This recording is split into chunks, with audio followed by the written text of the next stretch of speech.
ಆದುದೆಲ್ಲ ಒಳ್ಳೆಯದಕ್ಕೆ ಆಗಿದೆ, ಆಗುವುದೆಲ್ಲ ಒಳ್ಳೆಯದೇ ಆಗುತ್ತಿದೆ, ಆಗಲಿರುವುದು ಸಹ ಒಳ್ಳೆಯದೇ ಆಗಲಿದೆ. ರೋಧಿಸಲು ನೀನೇನು ಕಳೆದುಕೊಂಡಿರುವೆ, ಕಳೆದುಕೊಳ್ಳಲು ನೀನು ತಂದಿರುವುದಾದರೂ ಏನು, ನಾಶವಾಗಲು ನೀನು ಮಾಡುವುದಾದರೂ ಏನು.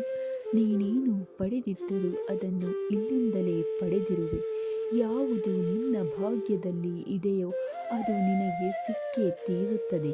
ಯಾವುದು ನಿನ್ನದಲ್ಲವೋ ಅದು ನೀ ಎಷ್ಟೇ ಪ್ರಯತ್ನಿಸಿದ್ದರೂ ಸಿಗಲಾರದು. ಚಿಂತೆ ಬಿಡು, ಜೀವನದಲ್ಲಿ ಬರುವುದೆಲ್ಲವ ಬಂದಂತೆ ಸ್ವೀಕರಿಸಿ. ನಮ್ಮ ಬದುಕೇ ಒಂದು ಹೋರಾಟ.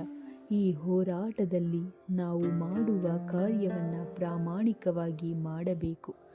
ಏನು ಆಗಬೇಕೋ ಅದು ಆಗೇ ತೀರುತ್ತದೆ. ಅದನ್ನು ನಮ್ಮಿಂದ ತಡೆಯಲು ಸಾಧ್ಯವಿಲ್ಲ. ಸತ್ಯದ ದಾರಿಯಲ್ಲಿ ಹೋಗು.